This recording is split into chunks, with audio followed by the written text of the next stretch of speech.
parece que a gente tem exemplos de fatos e de elementos que nos fariam pensar estratégias mais adequadas, mas parece que isso não é o suficiente, ainda que tenha debate, discussão, mas parece que isso não é incorporado por uma parcela importante da esquerda para conseguir repensar, refinar as táticas e estratégias. E o debate sobre Chile parece que é um desses, até porque ele é quente, ele acabou de acontecer o desfecho mais trágico, digamos assim, com a eleição do ultradireitista, né? Então, eu queria pensar um balanço contigo, porque me parece que esse é um ponto importante para a gente, enquanto esquerda, né? A gente tem as explosões, a todo momento vai ter uma explosão social, isso. É da vida. A gente até estava comentando esse tempo sobre. Bom, parece que tem um desânimo, parece que tá um negócio morno, mas a gente sabe, não porque a gente tá prevendo o futuro, mas pela história, que a qualquer momento pode estourar e E o vai estourar. monstro vai emergir da lagoa. Exato. E o ponto é, estourou 2013, estourou o estalido social, e o ponto é que a gente não estava preparado no sentido que direcionou para outro caminho, se utilizou daquela potencialidade de outra forma, de uma forma que não deu fruto, pelo contrário, caiu no que caiu agora com a Mas me eleição permita chilena. um pequeno reparo. 2013, a esquerda não podia encabeçar o protesto social, Uhum, porque o protesto social era contra o governo da esquerda. uhum, Quem é que estava no governo em 2013? Dilma Rousseff, presidente do Brasil. O protesto emergiu de 20 centavos. Quem anunciou 20 centavos era Alckmin e Haddad, prefeito de São Paulo, juntos, uhum, e tiveram que retroceder. uhum, Mas a direita tomou conta daquilo. Não, porque tinha Revolução Colorida, todas as teorias abobadas da consciência ingênua do petismo, da safadeza dos acadêmicos, do oportunismo daquele militante que está pensando em cargos e etc. uhum, Não. Aquele protesto, quando emergiu, a Dilma teve uma oportunidade extraordinária, que eu sabia que ela não ia pegar. Qual era a oportunidade?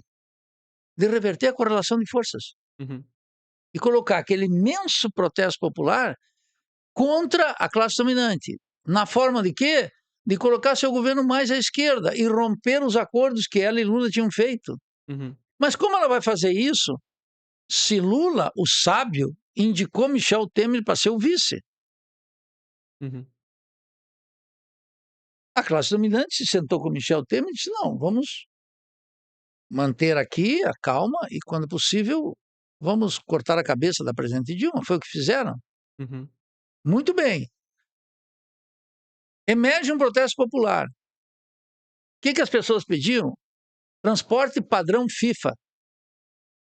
Não vamos esquecer isso.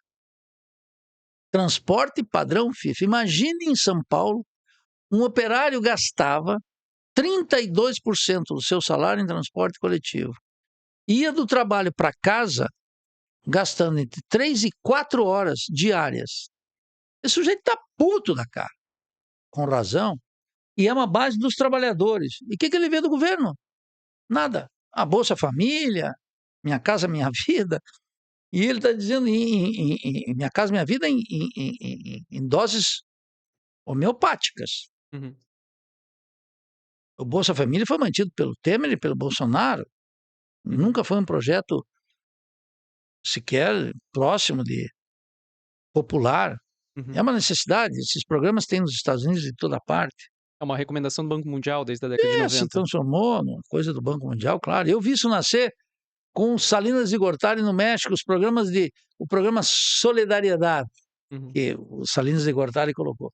O homem que chegou no governo por uma corrupção monumental, eleitoral, e criou esses projetos populares. O cara que derrotou Cuauhtémoc Cárdenas, filho do general Lázaro Cárdenas, uhum, grande general da Revolução e das grandes reformas uhum, do governo do general Lázaro Cárdenas. sim. Ele era governador de Michoacán e se candidatou contra Salinas, ganhou a eleição, foi roubado, caiu o sistema na madrugada. Uhum, Caiu o sistema, ele estava liderando, caiu o sistema, quando voltou, tinha liquidado a parada, e em seguida os Estados Unidos reconheceram a vitória eleitoral. uhum, Uma fraude gigantesca. sim. Então, esses programas nasceram lá, eu vi nascer. Sim. O governo entrava com a matéria-prima, cimento, caminhões, e o proletariado desempregado, subempregado, entrava com a mão de obra. Então o sujeito diz, bom, eu não tenho casa, eu não tenho calçada aqui, mas eu estou desempregado, eles me dão tudo isso aqui, eu trabalho 24 horas, eram milhares de trabalhadores no país, milhões, trabalhando nesses programas gratuitamente.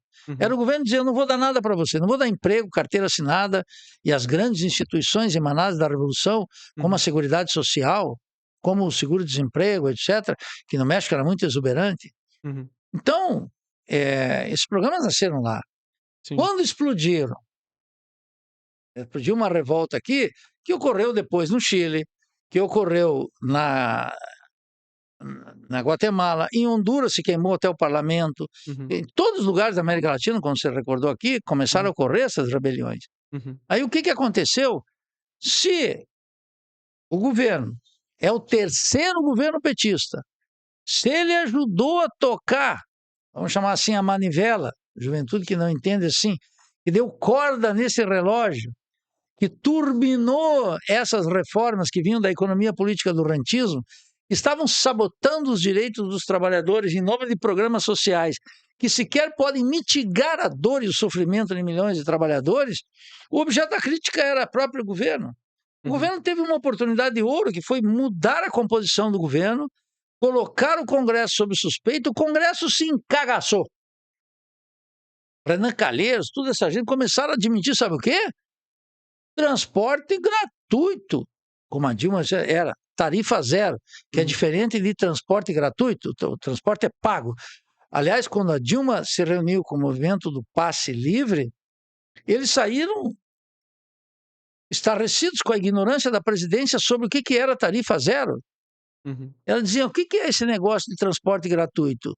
E os dois lá, que era o Sininho e o outro guri lá, estudante de História da USP, dizia, não, presidente, não tem transporte gratuito, é tarifa zero. E aí explicou, como o movimento Passe Livre explicava para a presidente. Ela estava Uhum. totalmente desavisada. Uhum. E olha que a Dilma é uma tecnocrata, e com capacidade também.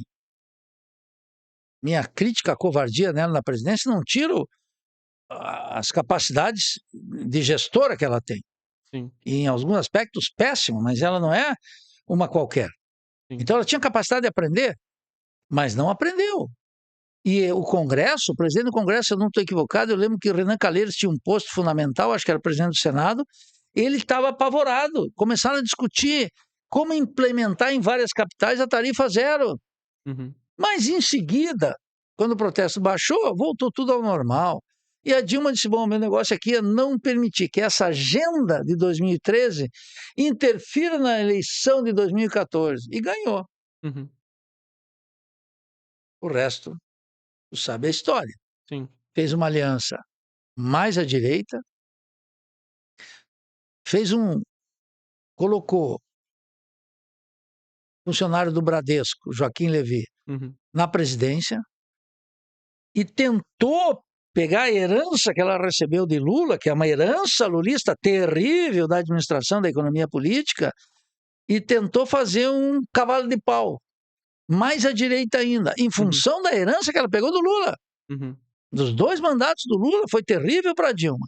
O petista safado, ele critica a Dilma, alguns, para isentar a responsabilidade de Lula, mas as condições que a Dilma pegou a economia, não importa se vier com esses dados do PIB, taxa de desemprego, etc., por favor, eu suspendo a conversa, porque o marxista sério não leva isso em consideração.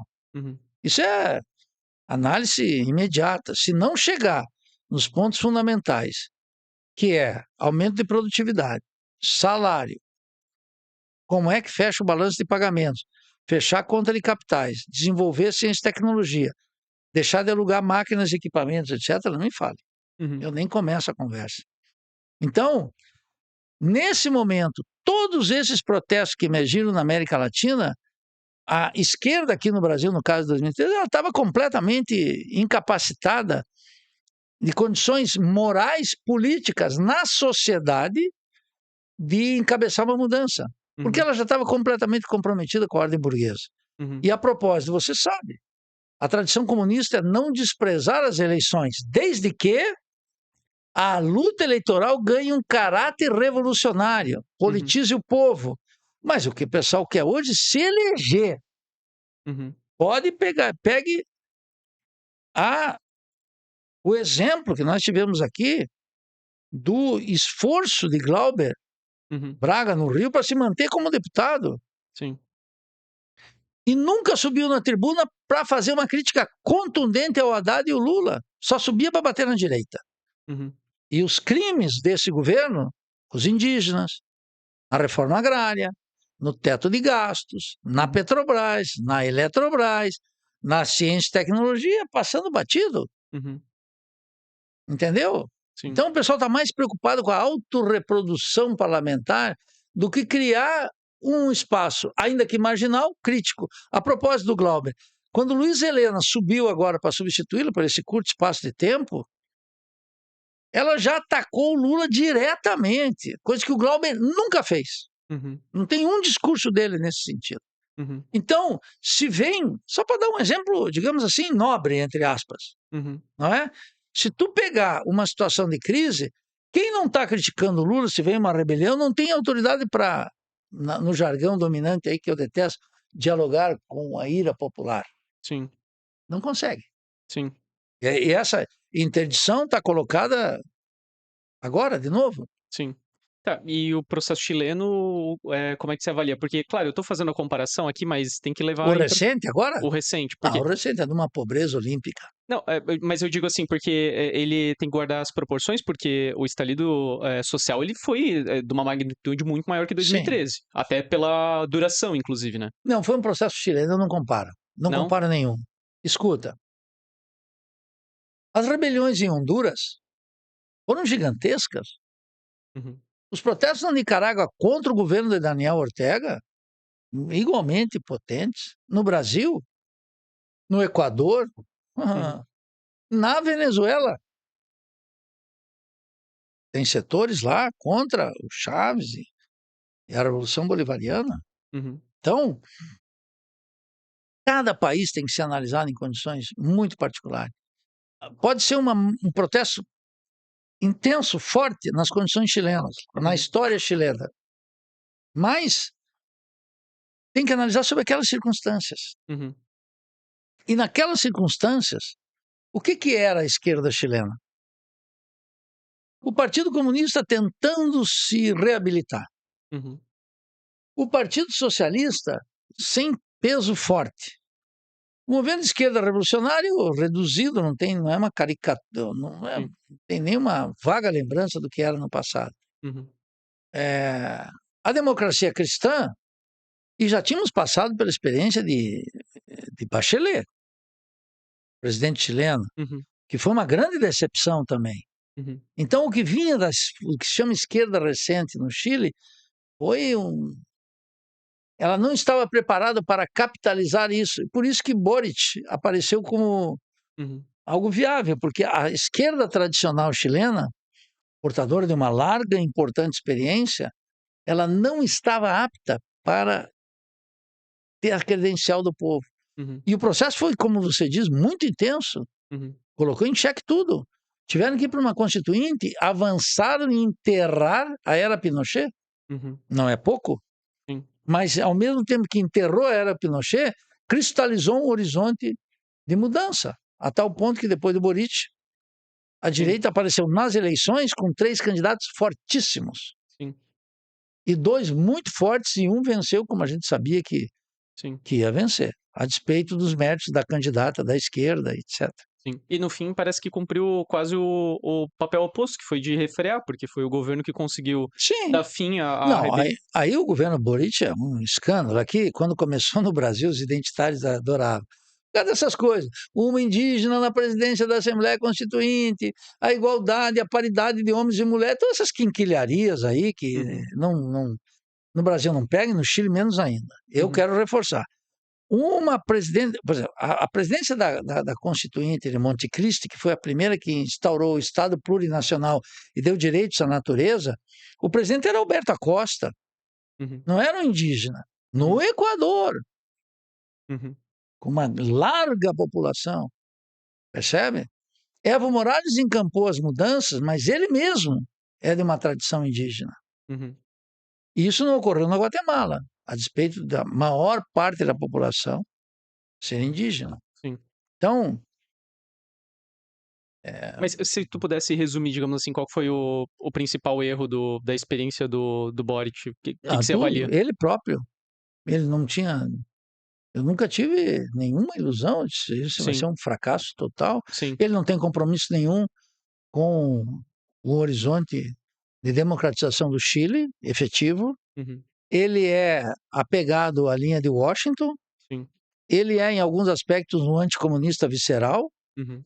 E ele é um modernoso, assim, esses jovencitos que aparecem, Uhum. encantando a juventude por algo novo, essas coisinhas que uns abobados gostam, né? Uhum. Ah, que bom, alguém jovem, quase dizendo assim, alguém sem passado.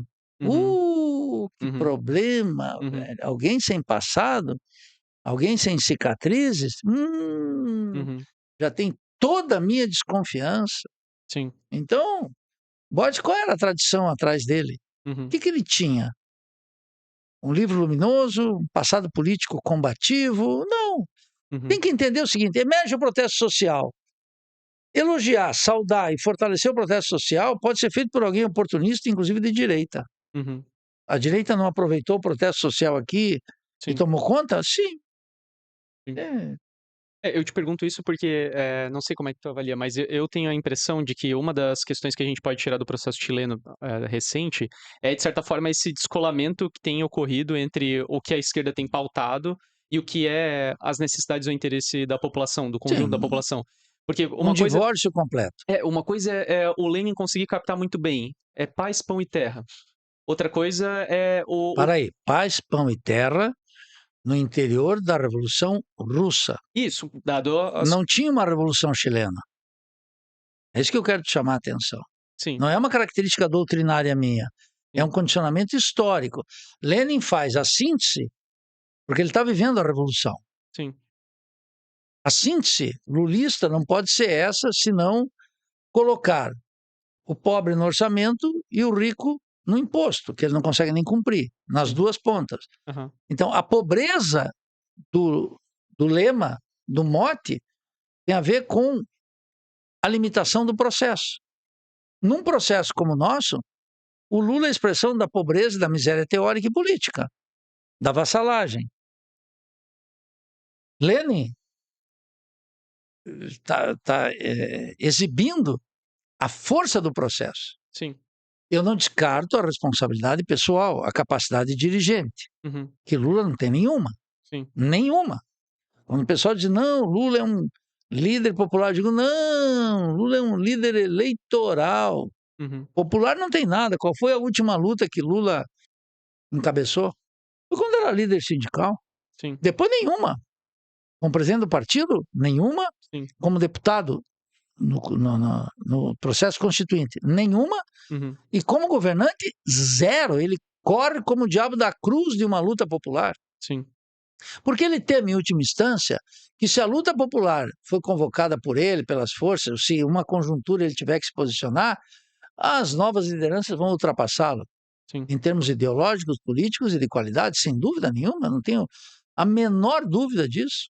Não, eu ia comparar com o Lenin, mas só numa devida proporção, que é, bom, em determinado momento os comunistas, no caso o russo, conseguem captar qual é o que o povo quer, o que a classe trabalhadora demandava, o que ela precisava. E colocar isso em termos simples. E me parece que isso não ocorreu no processo chileno justamente nesse caso. Nessa última aqui, Isso, no sentido de que, sim, por nem exemplo, poderia. uma das razões pelas quais a proposta da Constituinte foi rechaçada, eu acho que depois fizeram uma pesquisa, e a principal era sobre a suspeita do Estado plurinacional, ou seja, Sim, não era uma demanda da população, sim. mas isso me parece que mostra um descolamento da esquerda chilena naquele momento. Coloca uma Sim, pauta, mas coloca uma demanda que não. olha só, um dia eu vi o Vladimir Safat defendendo o Estado plurinacional. Uhum, E eu fiquei estarrecido, porque como eu visitei o Equador e participei, fui várias vezes, e conheci a origem da doutrina que dava o Estado plurinacional, como eu tinha estudado Mariátegui, as, as pretensões ou os recados de Vladimir Safat sobre a necessidade de um Estado plurinacional, eram para o Brasil completamente descabidas. Uhum. Eu já usei esses exemplos para dizer o seguinte: olha como eles estão numa inventiva. Mas no caso do Equador, no caso da Guatemala, porque eu visitei Guatemala muitas vezes, porque como eu vivi no México 7 anos com frequência e o estudo da Guatemala, Uhum. e sobretudo o estudo da Guatemala, a relação com as forças que comandavam a Unidade Revolucionária Guatemalteca, Nacional RNG. Uhum.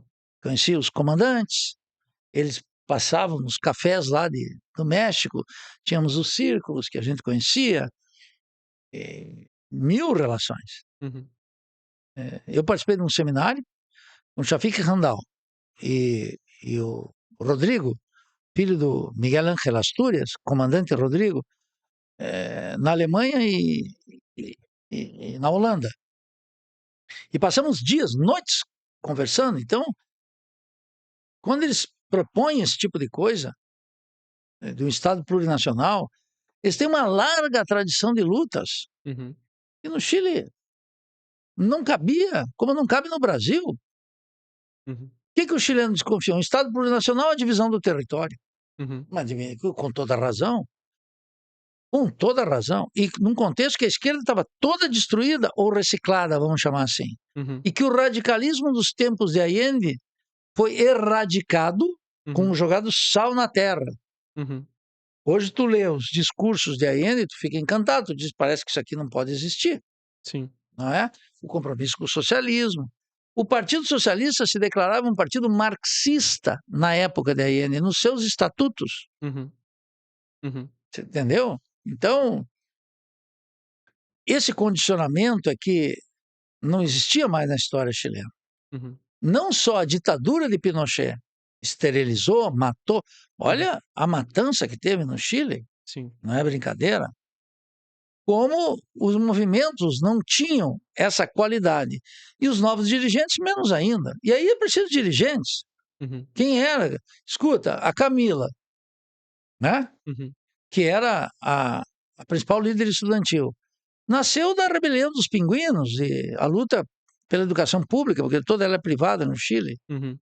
Então, essa liderança não estava empapada das lutas populares e com capacidade de dirigente, que implica acumular vitórias e sofrer derrotas, ter Uhum. cicatrizes Uhum. no pensamento, na alma, no corpo, Uhum. e junto com milhões. Isso aí são essas coisas. Um sujeito emerge de um Big Brother. Qual é a experiência política de um sujeito desse? O sujeito vira famoso num podcast. Isso não tem importância nenhuma para a revolução social. Uhum. Nenhuma. Talvez tenha para o destino dele pessoalmente, como nós vimos com o Jean Willis, por exemplo. Uhum. Uhum. Mas qual é a capacidade política e dirigente de uma figura que eu nem estou sacrificando ele, só estou dando como exemplo? Uhum. Nenhuma capacidade dirigente. Sim. Ah, cumprir um papel como deputado, sim, mas os deputados não cumprem papel nenhum. Uhum. Eu desprezo. Uhum. Não porque eu desprezo a luta parlamentar em determinadas circunstâncias. Eu desprezo essa luta parlamentar que está aí. Medíocre, dentro do sistema que não propõe o socialismo, identitária, sem compromisso com o povo, desconhecendo a história, desprezando a teoria. É isso que está aí. Eu Sim. não vacilo em dizer tudo isso, porque não estou preocupado com esses modismos nessa conjuntura que está aqui, porque ela vai mudar, Sim. entendeu? Sim. Então,